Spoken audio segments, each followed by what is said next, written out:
For as long as we've had eyes to see the sky, we've had a relationship with the moon. But what if that relationship wasn't just about awe and wonder, but about a deep, profound fear? Today, we're going to dig into why ancient civilizations had a much more complex and maybe even a much more unsettling view of the moon than we do. This one sentence, it really just sets the stage, doesn't it? While humanity saw the sun as this source of life, of strength, of clarity, the moon, well, it held a completely different space in our minds. It was something to be respected for sure, but also feared. Now, it's easy to jump to conclusions, right? When we hear the word fear, we think of darkness, of monsters, of something evil. But the ancient fear of the moon, oh, it wasn't nearly that simple. This wasn't about some kind of bad guy in the sky. And here it is. This is the question that changes everything.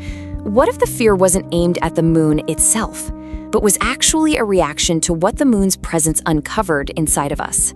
What if the moon was just holding up a mirror to something we really weren't ready to see? So that leads us to this central idea, this core metaphor the ancients lived by, the mind as a mirror. They didn't see the moon as a source of its own light, but as this giant celestial reflector, and that symbolized the very nature of our own consciousness. And when you put them side by side like this, the symbolism just clicks. The sun shines, and the world outside becomes visible. It's direct, it's objective. But the moon, it reflects, and in its pale, borrowed light, it's our internal world that gets lit up. And get this wasn't just some vague poetic thought. It was a really concrete philosophical concept. In Vedic philosophy, for instance, the moon is directly tied to what they called manas. Now, this isn't your higher, pure consciousness, that silent watcher inside. Nope. This is the busy, churning, restless mind, the one filled with emotion, memory, and imagination. It's the part of us that is always, always in motion. And that difference is everything. The sun stands for the self, constant, unchanging, pure awareness. But the moon, that represents the mind, unstable, always shifting, and it doesn't deal in absolute truth. It deals in perception. And as we all know, perception can be a pretty tricky thing.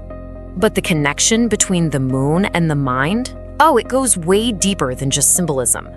The ancients looked at the moon's physical power over the earth, and they saw a perfect metaphor for its power over our own inner worlds. I mean, just think about the phases of the moon. For the ancients, this wasn't just astronomy, it was psychology. The mind, just like the moon, is always changing. Sometimes it's full and bright with ideas. Other times it feels totally empty, or its real motives are hidden, only to be exposed later on. That kind of instability, it was deeply unsettling. And you can actually see this belief fossilized in our language today. The word lunatic comes directly from Luna, the Roman goddess of the moon. It's a living piece of evidence of that ancient belief that the moon's phases could actually stir up our emotions and drive us toward madness. Okay, so here's a simple biological fact we all know. Our bodies are about 70% water. But for the ancients, that simple fact led to a pretty chilling question. Think about it. If the moon has enough gravitational pull to literally move the vast oceans of our planet, what kind of unseen pull might it have on the water inside of us, on the very currents of our own emotions? So it wasn't just about what the moon stirred up inside. It was also about the very quality of its light. Sunlight is clarifying, it's direct. Moonlight, on the other hand, well, it's deceptive. It creates a world of incredible beauty, sure, but also a world of illusion. And this is just a perfect metaphor for our subconscious mind. Moonlight softens the hard edges of reality, right? It blurs what's certain, and it creates these deep, mysterious shadows. It reveals just enough to let your imagination run wild, but not enough to be sure of anything. You're left in this state of half-knowing and half-projecting. And this isn't just one culture's idea. You see this duality pop up everywhere. In Egypt, the moon god Thoth was the god of both wisdom and magic, which is really just the art of playing with perception. In Taoism, yin energy, which is symbolized by the moon, represents both powerful intuition and the danger of delusion. It's two sides of the exact same coin. Okay, so here's the twist. The ancients didn't just fear the moon, they respected it. They understood that the things we're afraid of often hold the most power for our own growth. The moon wasn't really an enemy, it was a teacher. That fear wasn't a signal to run and hide.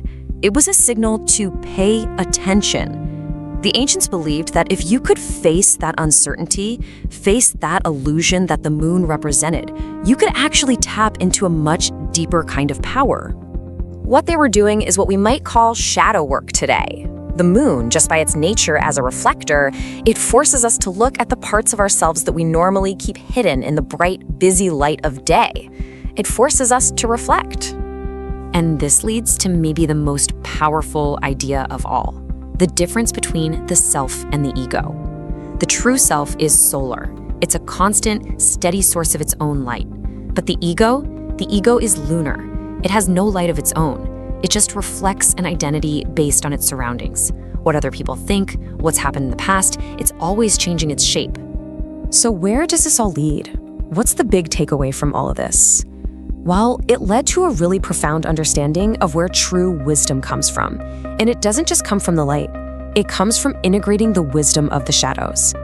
I mean, just think about your own life. During the day, we're busy. We're surrounded by noise, by things to do, by distractions.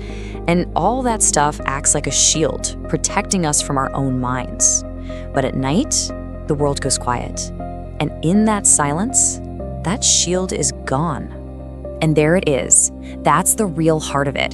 The terror was never about the rock in the sky.